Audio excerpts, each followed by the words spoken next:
आजकल आपने अखबारों में देखा होगा कि भाई दिल्ली का देहात का टैक्स माफ कर दिया है। तो समय समय पे ये समस्या टलती रही है, इसका कोई समाधान निकला नहीं कि 2 रुपए, 2.5 रुपए, 3 रुपए और यहाँ तक कि 50 पैसे गज तक भी जो है जमीनें गवर्नमेंट ने ली, जबकि सुविधा के नाम पे एमसीडी ने कभी गाँव को कुछ दिया नहीं है, हमेशा इग्नोर ही किया है। तो कहीं ना कहीं एक आवाज सरकार के कानों तक पहुंची है, जो तत्कालीन सत्ता सरकार है। एमसीडी कहती है कि साहब हर एक से टैक्स लेंगे, जो कि पॉसिबल नहीं है। अब कहा कि एमसीडी ने बहुत प्रेशर बनाया हुआ और नोटिस बार बार नोटिस भेज रही है, यहाँ तक कि सीलिंग की है, यहाँ नाहरपुर में सीलिंग हुई और नोटिस लोगों को 1-1, 1.5 करोड़ रुपए तक के नोटिस जो है हाउस टैक्स के आए हुए प्रॉपर्टी। देहात की आवाज इन्होंने डिवाइडेशन का नया प्रारूप बनाने का एक संदर्भ दिया।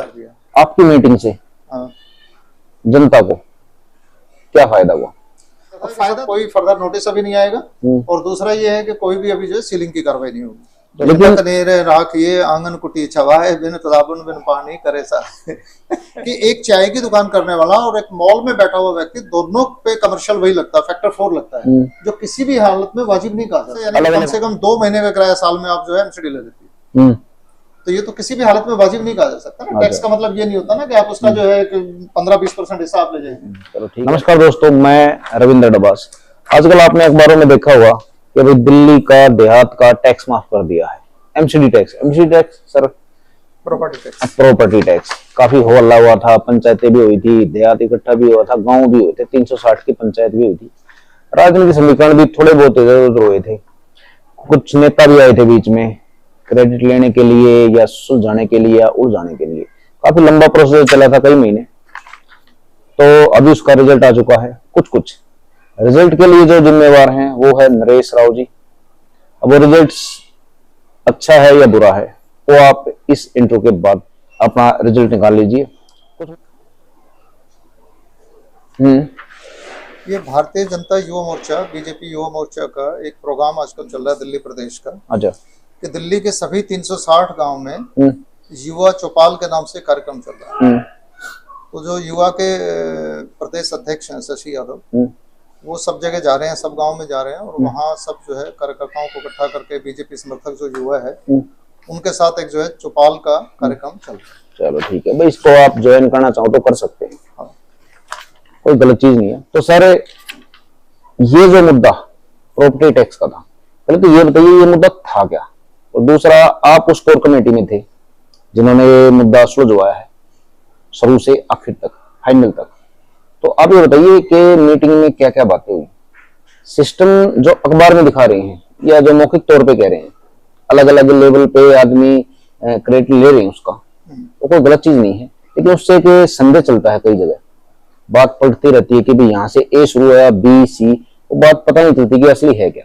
कई तो कह रहे हैं कि दिल्ली देहात में गांव में प्रॉपर्टी टैक्स लगेगा ही नहीं, लेकिन इसका जो समीकरण है अंदर का, वो आप बताइए कि है क्या चीज। देखो, दिल्ली में जो टैक्स की समस्या है वो बहुत लंबे समय से चल रही है। लगभग 82 से तो हम लोग फेस कर रहे हैं। 82 में हमारे यहाँ नोटिस आए थे, तो समय समय पे ये समस्या टलती रही है, इसका कोई समाधान निकला नहीं। अब पीछे कुछ दिन से एमसीडी ने प्रेशर बनाया हुआ था 2019 से खासतौर पे कि साहब इसमें जो है टैक्स गांव से वसूला जाए। डबास साहब, सबसे बड़ी दिक्कत क्या है कि गांव की जो पृष्ठभूमि के बारे में बताऊं, दिल्ली के जो देहात है उसकी जमीनें सब लार्ज स्केल एक्विजिशन के लिए, लैंड एक्विजिशन सारा हो गया है लार्ज स्केल डेवलपमेंट के लिए। अब वो एक्विजिशन जो हुआ वो इतना मेजर रेट पे था, इतना कम रेट पे था कि 2 रुपए, 2.5 रुपए, 3 रुपए और यहाँ तक कि 50 पैसे गज तक भी जो है जमीनें गवर्नमेंट ने ली है। गांव में दिक्कत ये थी कि पढ़े लिखे लोग थे नहीं, नौकरियां थी नहीं, कृषक समाज था, कृषि करता था, कृषि की जमीन बची नहीं, तो उसके बाद क्या साधन आपके पास? व्यापार का कोई अनुभव नहीं था। अगर थोड़ा बहुत पैसा मिला था और कोई व्यापार में लगा दे तो पता चलता है वो भी सब साफ हो गया। व्यापार का तो आज भी नहीं है, आज भी नहीं है। कृषक समाज को आज भी अनुभव नहीं है व्यापार का। तो कुल मिला के लोगों के पास एक ही साधन बचता था कि सब जो गांव में जब डेवलपमेंट एरिया में शुरू हुआ तो वहां लेबर आनी शुरू हुई तो गांव में आसपास जो है लेबर ने जगह ढूंढी कि सब रहने के लिए, उनके रहने के लिए कमरे बने, अब रहने लगे। तो फिर उसके बाद कहीं ना कहीं दुकान की जरूरत पड़ी कि भाई चलो राशन चाहिए, कुछ और चाहिए रोजमर्रा की चीजों के लिए। तो आहिस्ता आहिस्ता वो किराए का एक साधन खड़ा होना शुरू हुआ। तो लोगों ने भी ये सोचा कि भाई ना हमें अनुभव है व्यापार का और ना ही हमारे पास नौकरी है, तो यही एक साधन बनता है। तो वो आहिस्ता आहिस्ता चीज डेवलप होनी शुरू हुई। एमसीडी ने उस पर टैक्स लगाने के प्रयास किया। अच्छा। जबकि सुविधा के नाम पे एमसीडी ने कभी गांव को कुछ दिया नहीं है, हमेशा इग्नोर ही किया है। सफाई के नाम पे या दूसरा जो है सब व्यवस्थाएं जो है जो शहर में उसी के बराबर में शहरी क्षेत्र में जो सुविधा होती है वो गांव में नहीं रही। अब उसके बाद ये हुआ कि सब टैक्स के लिए जो है लोग भागदौड़ करते रहे, जैसे तैसे टैक्स का मुद्दा चलता रहा। लेकिन अब 2019 से बहुत प्रेशर बनाया हुआ था कि टैक्स दिया जाए। अब टैक्स की बात भी आई, लोगों ने टैक्स देना भी शुरू कर दिया। जो कमर्शियल एक्टिविटी चल रही है, जहाँ दुकानें चल रही हैं और मार्केटें बन गई हैं, अब कुछ मार्केट डेवलप हो गई क्योंकि शहरी क्षेत्र डेवलप हो गए, तो उसमें बहुत लोगों ने टैक्स देना शुरू कर दिया। जो लेकिन एमसीडी कहती है कि साहब हर एक से टैक्स लेंगे, जो कि पॉसिबल नहीं है।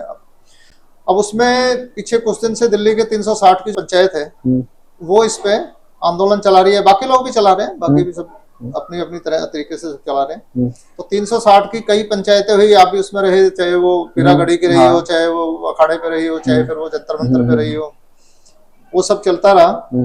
उसके बाद अभी लेटेस्ट में आपको बताता हूँ कि परसों 1 तारीख को दिल्ली के मेयर के साथ मीटिंग हुई थी, जिसमें सभी टैक्स के अधिकारी भी बुलाए थे और उसमें 360 का भी एक प्रतिनिधिमंडल वहां गया था। 360 गांव के, ठीक है, एक प्रतिनिधिमंडल गया था, उसमें मैं भी था। तो वहां हम लोगों ने यही बात रखी थी कि सब दूसरा कोई साधन नहीं है, इसलिए जो है टैक्स को गांव में ना लगाया जाए और लगाया जाए तो जहां कमर्शियल एक्टिविटी चल रही है, मार्केटें बन गई हैं, जो उससे अर्न कर रहा है उस पे आप लगा दो, रेजिडेंशियल पे ना हो। और दूसरा ये है कि जो छोटी कमर्शियल एक्टिविटी है, कि मान लिया कोई आदमी 100 गज के मकान में रहता है, ऊपर रहता है, नीचे उसने दुकानें बना ली है, गोडाउन बना लिया है, या कोई चाय की दुकान कर ली है, किराने की दुकान कर ली है, तो इस तरह की जो प्रॉपर्टी है उन पे टैक्स ना लगे। जबकि अभी तक ये था कि एमसीडी ने बहुत प्रेशर बनाया हुआ और नोटिस बार बार नोटिस भेज रही है, यहाँ तक कि सीलिंग की है, यहाँ नाहरपुर में सीलिंग हुई। तो और नोटिस लोगों को 1-1, 1.5 करोड़ रुपए तक के नोटिस जो है हाउस टैक्स के आए हुए प्रॉपर्टी। आपकी मीटिंग से जनता को क्या फायदा हुआ? अब फायदा तो अभी दोबारा उनसे फिर मीटिंग करेंगे, निष्कर्ष क्या निकलता है, क्या उसको कहते हैं। अभी कोई नोटिफिकेशन आया तो है नहीं, अभी तो वर्बली चल रहा है, उन्होंने कुछ कहा है, हम कुछ समझ रहे हैं, तो अब क्या निकल के आएगा वो तो नोटिफिकेशन आएगा तब पता चलेगा क्या। जैसे कि आप वहाँ पे कुछ कन्विंस हो गए आए होंगे, आपकी जो कोर कमेटी कुछ तो कन्विंस की हुई है।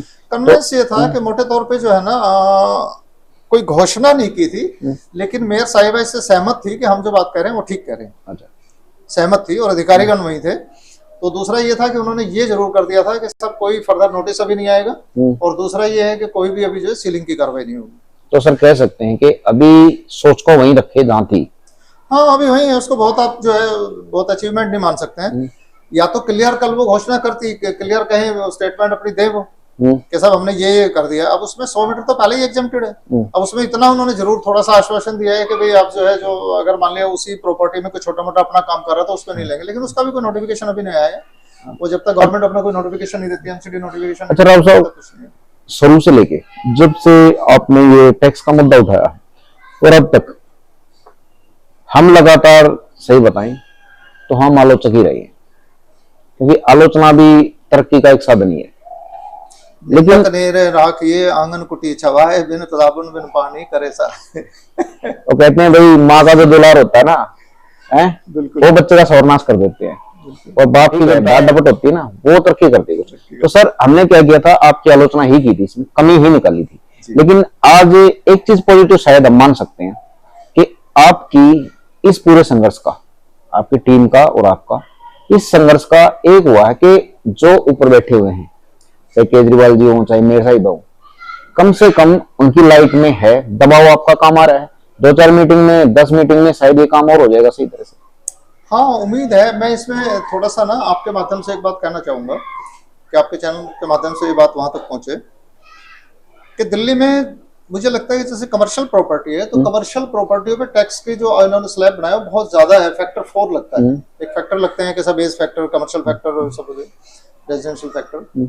तो कमर्शियल फैक्टर 4 लगाया है और कमर्शियल को बाइफरकेट नहीं किया, उसको कैटेगराइज करने की आवश्यकता है। मैंने पहले भी ये बात कही थी, कैटेगराइज करने की आवश्यकता है। रीजन क्या है कि एक चाय की दुकान करने वाला और एक मॉल में बैठा हुआ व्यक्ति, दोनों पे कमर्शियल वही लगता है, फैक्टर 4 लगता है, जो किसी भी हालत में वाजिब नहीं कहा जा सकता। अलग अलग होना चाहिए, अलग अलग होना चाहिए। उसको कैटेगराइज करने की जरूरत है कि सब कोई छोटे दर्जे का काम कर रहा है, या वेयर हाउसेज है उसकी एक कैटेगरी आप बना दीजिए, और दूसरा मॉल में जो दुकानें हैं उनकी कैटेगरी आप 4 पे रख लीजिए। लेकिन वेयर हाउसेज के 2 पे लिए ये फैक्टर 2 लगा दीजिए, उनका टैक्स आधा हो जाएगा, वो पे कर देंगे। आज स्थिति क्या है, अगर मान लिया मॉल में दुकान का किराया 25,000 रुपए है, तो वही वेयर हाउस उतने ही साइज का वेयर हाउस का अगर किराया है तो वो 5 से 7 हजार रुपये आ जाता है। अगर उतने साइज की दुकान मॉल से बाहर है तो 10 से 12 हजार रुपये पे आ जाती है। तो सारी चीजें एक बराबर कैसे हो सकती हैं? आज स्थिति है कि अगर वेयर हाउस से आप किराया लेते हैं तो जो अभी जितनी आपकी कैलकुलेशन बैठती है उस कैलकुलेशन के हिसाब से यानी कि कम से कम 2 महीने का किराया साल में आप जो है एमसीडी ले लेती है। तो ये तो किसी भी हालत में वाजिब नहीं कहा जा सकता ना। टैक्स का मतलब ये नहीं होता ना कि आप उसका जो है 15-20% हिस्सा आप ले जाएंगे। चलो ठीक है नरेश राव जी, धन्यवाद आपका टाइम देने के लिए।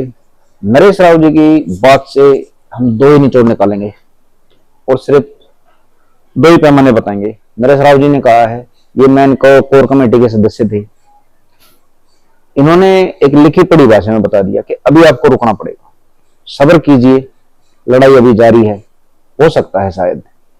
दूसरा, इन्होंने कहा कि एमसीडी टैक्स के मामले में सबको एक लाठी से ना मारे, सड़क पे चाय की दुकान या मॉल वाला सबको एक लाठी से ना मारे, सबके लिए टैक्स का अलग अलग पैमाना होना चाहिए।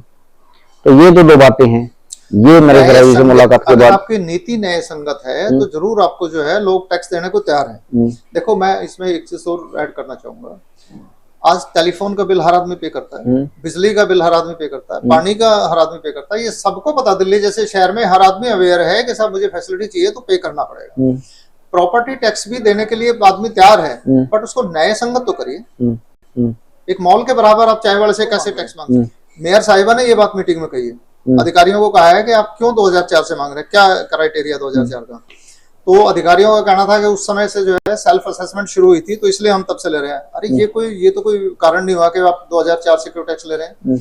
आज से आप टैक्स ले, सब देने के लिए तैयार है। अच्छा, आप पीछे से मांगेंगे बैकलॉग, कब तक का टैक्स? 20 साल का टैक्स कौन दे देगा? इतना पैसा किसी के पास है ही नहीं। उसकी प्रॉपर्टी बिक जाएगी तब भी वो टैक्स नहीं दे सकता है।